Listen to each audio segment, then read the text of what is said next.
Hello folks, welcome to Legacy IAS. In today's video, we'll be looking into revenge spending. Now this is a concept you might have come across in newspapers during the lockdown period. Now what is this? Let's look into that. Revenge spending. See, as the name states, okay, there is a revenge in spending. As in, because you weren't able to do something, you're now trying to do that. In detail, what is it? Revenge spending, also known as revenge buying, is used to characterize the incremental increase. Look at this. Incremental increase in consumer spending versus the normal level after an unprecedented adverse economic event. For example, let's take COVID. COVID is something that no one expected it to happen or even predicted would happen. Under that scenario, under lockdown, people were cooped up in a single place where they could have been out, okay, even though whether they were going to be out or not, but in their mind they create an imaginary scenario as to I would have been out, I would have traveled, I would have did this, I would have did that. A possible future, a probable future will now take place in your brain, thinking I'm not able to do because of this pandemic, okay. Because of that, to channelize all that frustration, a concept such as revenge spending comes into picture. In simpler terms, what does it mean? Revenge spending is the urge to spend money to make up for the lost time, as in times of COVID. Okay. Now, where are we seeing these examples of revenge spending in real life? See, after the lockdown, China was the first country to witness the trend of revenge spending. Post-lockdown, after the situations got better in China, this concept of revenge spending was witnessed. Now, where else can we see this apart from China? Has it happened only during the COVID pandemic or has it happened before also? Let's take a look. A 300% increase in sales at the Hermes boutique in New York after 9/11 act. See, after the 9/11 incident, people went into a sense of chaos as to what was happening. They couldn't contemplate with what exactly was happening in their scenario. So that led to one of the outcome or the output or the impact, we can say it, is your revenge shopping. This scene, this scenario can be observed here. Another example being a similar increase in Hermes sales in Tokyo after the tsunami attack.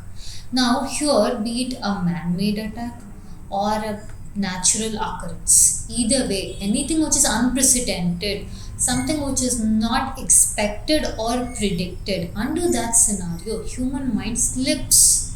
Okay, human mind slips into a scenario where it tries to make up. It tries to make up for the time that they could have hadn't they experienced such a loss. Okay.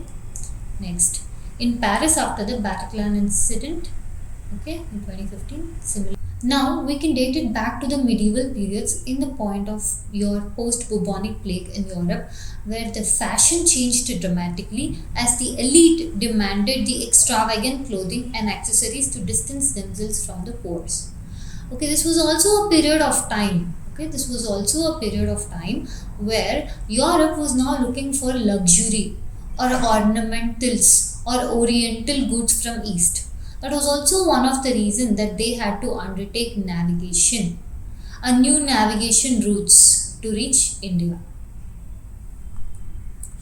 Next, what is the psychology behind it? Now, what exactly does this revenge spending do for people? How is it helping them? Is it benefiting them or is it not benefiting them? Let's have a look into that. Revenge buying is a typical response to a time of crisis. Some interpret it as a coping mechanism rooted in human psychology and sociology against the fear of our own mortality. Others see it simply as a matter of consumeristic gratification. Once you keep the human mind, or once a human being faces the fear of mortality, he will start becoming more present-centric. He thinks the life that he has right now is far more important than anything that was or that will be. So that will demand a sense of wanting to be in the present, or the concept of YOLO. You only live once. All this arises when you have a fear of mortality. Now, In addition to the psychological mechanisms that push compulsive consumption to compensate for an imagined loss, several anthropological and philosophical factors can be identified that move people to spend lavishly after months of confinement. That is, a revenge, a renewed identity, and the need for a collective experience. That is, see, in times of events like this, be it COVID pandemic or the bubonic plague or the 9/11 attacks or etc. In these cases, human beings haven't predicted it. They are angry. They want to show that anger out, but on whom can they show? They cannot show it on anyone. They cannot make up the lost time. They feel that they would have been productive. They would have enjoyed. They could have. All these scenarios will come into picture and create a sense of angst and anger in them. That is let out in one of the forms being your revenge spending. They indulge. The indulgence become more prior to anything else. Okay. Now we're seeing this. Is this a healthy concept? Now this point of revenge spending, is it a good thing that they're letting it out, or is it a bad thing that you're getting addicted or involved into something else? Let's have a look at it. Okay. Before that, what are the advantages that they are having or that they are undertaking this concept of revenge spending? Okay. Amidst the uncertainty, the call of gratification and self-celebration, we survived, we held out, we made it through. This is our richly deserved reward. Yay, we made it through.